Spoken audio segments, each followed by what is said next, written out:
بوژان حقی خۆیەتی حکومەتکردنیش بەمەبەستی بوژاندنەوەی کەرتەکانی کشتوکاڵ و گەشت و گوزار و پیشەسازی بۆ ئەوەی لە ئایندەیەکی نزیکدا ببنە جێگرەوەی نەوت وە گۆڕینی کۆمەلگای کوردی لە کۆمەلگایەکی بەکارهێنەر بۆ بەرهێنەر زانکۆی ئیشق پانێڵێکی بۆ هەرێکە لە وەزیرەکانی کشتوکاڵ و شارەوانی ئەنجامدا. پیشەسازی خۆراک زۆر گرنگە ئەوە کەشتی کشتوکاڵیش دەبوژێنێتەوە دەبێت ئێمە گرنگی پێ بدەین پیشەسازیەکانی پێترۆکیمیایە زۆر گرنگە ئەمڕۆ نەوت دەردێنی بەڵام هیچ پیشەسازیێکی نەوتمان نییە یعنی تەنها نەوتەکە دەردێ و بەخاوی دەفرۆشێتەوە جا ئەمانە هەمووی پێکەوە دەبێت پلانێکی توکمە و استراتیژی بۆ دانێت دەبێت کاریی لەسەر بکرێتەوە نەبێ پلاندان درێ بلێ ئێمە پلانمان هەیەوتەوە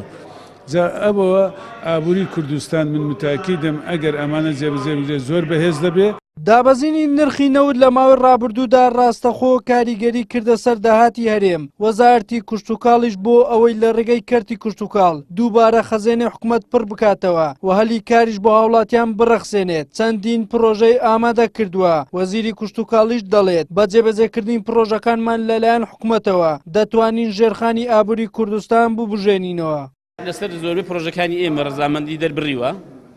بەڵام تا ئێستا بە شێوەیەکی فەرمی بە کتابی ڕسمی من هاتووە کە بۆی کاری سەر بکەین پڕۆژەکان زۆرن لێرە دەرفەت نابێت کە باسی بکەین هەر لە تەستی و تەملیک بیگرە هەر لە دروستکردنی ئەو بەنداوانەیە کە بەشێک تەواوکرا بەشەکەی تەواو بکەن کە دابینکردنی ئاسایشی ئاوە و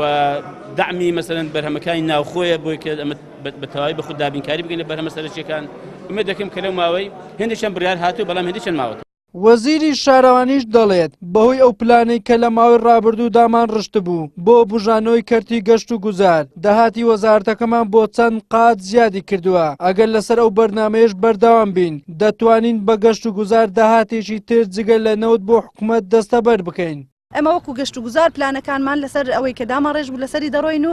وەک کێرڤەکانیش بەرەو زیاد دەڕوا وەک دەبینن هاتنی گەشتیار زیادی کردێت داهاتی دەستێ گەشت و گوزار و وەزارەتەکەمان زیادی کردیا 2016 دوو بەرابەری 2015 لە گەشت و گوزار داهاتی حکومەت نەکی ناوبازار دوو بەرابەر زیادی کرد ئەم ساڵە بەس چارمانگی ئەم ساڵە لەگەر چارمانگی پارەکە